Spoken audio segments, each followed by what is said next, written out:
Welcome back to No Bullshit. Today's special snowflake is Hannah Witten. I'll be responding to her Q&A video about feminism. Let's get started. So I'm a bit nervous about this video because although my other videos all are sprinkled with feminism, I've never actually made a whole full video about feminism, and so the comments are going to be fun. They're always so nervous about presenting feminism and worried about the comments. Grow some balls. Oh wait, that's too sexist, right? Before we get into it, I'm going to do some disclaimers and housekeeping. Let's get past this drawn-out intro filled with warnings and prefaces, hedging her argument before it even starts. Lucy A. Dempsey says, what do people actually mean when they say we need to take down the patriarchy?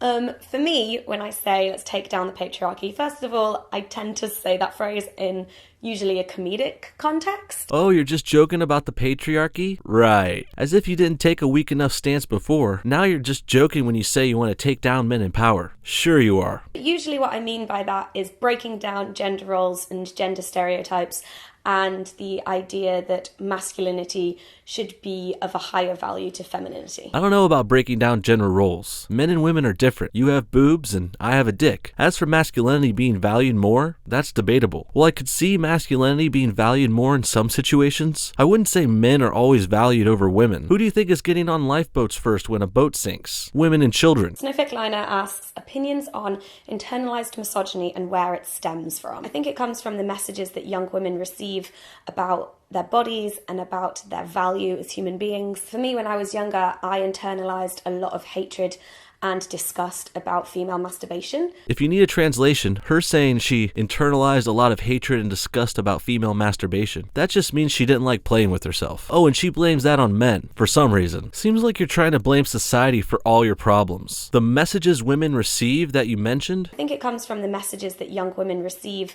about their bodies. They come from your family, friends, and media influences. If you felt guilty about masturbation as a kid, I would start with your parents or maybe the church or something. I assure you that this doesn't happen to every girl because of the patriarchy. There are plenty of parents who have raised girls to have healthy thoughts about sex and masturbation.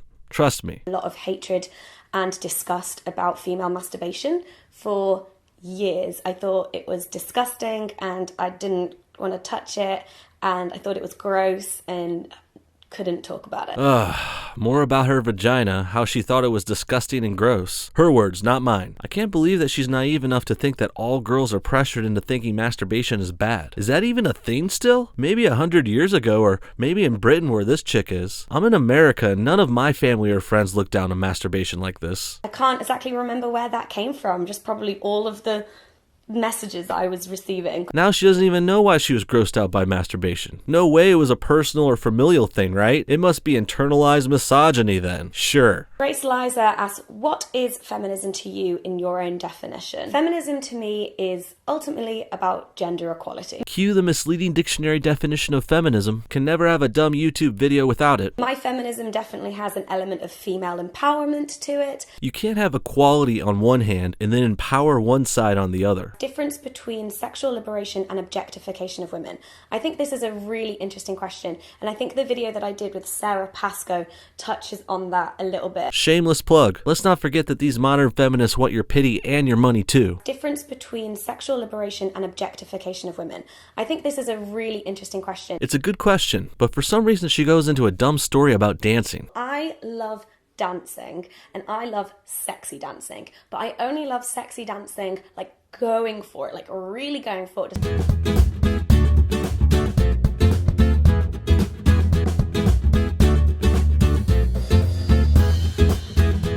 I think for me the difference between sexual liberation and objectification is permission. There's her answer. It's about permission? Again, you're not very convincing in this video, lady. You're not even sure what you mean half the time. Your opinion on abortion.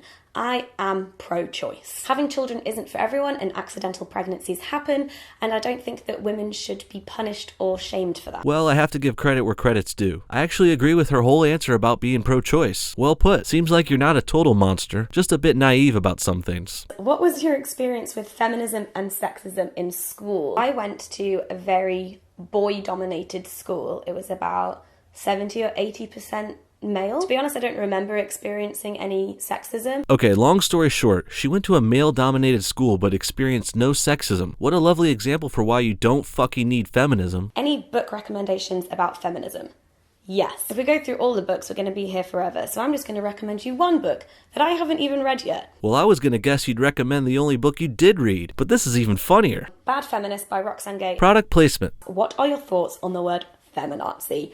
I hate it. People who strive for gender equality should not be compared to genocide maniacs. Honey, you're really missing the point of the word feminazi. First of all, not all Nazis were genocidal maniacs. Now, I'm not defending the Nazis, just stay with me. All of Germany and many parts of Europe were technically Nazi during World War II. It was a socialist society that tried to elevate one perfect race to the top, the white Aryan Germans. Now here's where feminism comes in. Since the genders already have equal rights in the present, many think radical feminists nowadays are just trying to elevate women, the one perfect gender, to the top. Thus the word feminazi was born. How do you tell someone that they are being sexist if it's meant in a nice way / it's not deliberate? So someone who's accidentally been a bit sexist and they may not realise. Right? I think the best way to call someone out is to make it about the thing that they said. How about you just don't call them out? Get over it and go on with your day. People say stupid shit to men all the time and we don't cry about it being sexist. Grow some thicker skin or just don't leave the fucking house. But just be polite about it.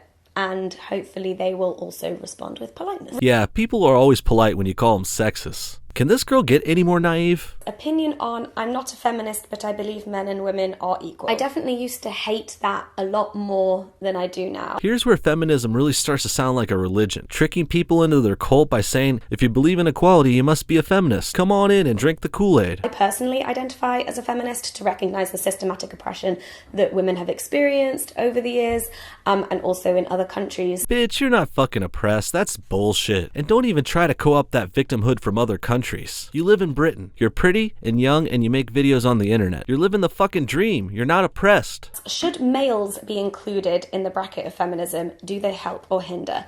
I think men definitely help. The nature of the world that we live in is that if I was a man and making this video, I would be taken a lot more seriously than as a woman. I think people don't take you seriously because you're a young, naive, special little snowflake who makes silly, unsupported claims on the internet. It's not because you're female and men are taken more seriously. People who are smart, well-spoken, and use factual arguments are taken more seriously regardless of gender. Again, like masturbation, you're projecting another of your problems onto the patriarchy. Are also down to the fact that we have these strict gender roles, and that's what feminism is working to eliminate, basically, and that helps men too. I don't know about that. Eliminating gender roles isn't necessarily good or what everyone in the world wants. Some girls want to be housewives. Some guys want to be the man of the house. A lot of females choose to enter teaching and childcare jobs. And more men go into math and science fields. It's just the way the genders are. They are different and not equal. But that doesn't mean there's a problem and it's not fair. In what ways can younger feminists help spreading awareness and joining the fight? You can start a feminist club in your school, you can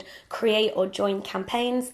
There's no age limit on your ability to participate in feminism. More indoctrination methods. Feminism is the new hip cult of the 2010s, guys. Spread the word. And no age limit. Let's get them while they're young and naive. How many subsections of feminism are there? I have no idea. Kind of like all the subsections of Christianity and Islam. How does she not see that she's in a cult? How to become a better intersectional feminist. Well, I'm still trying, but I think the main thing is listening. Listen and believe, right? That's how you become a good feminist.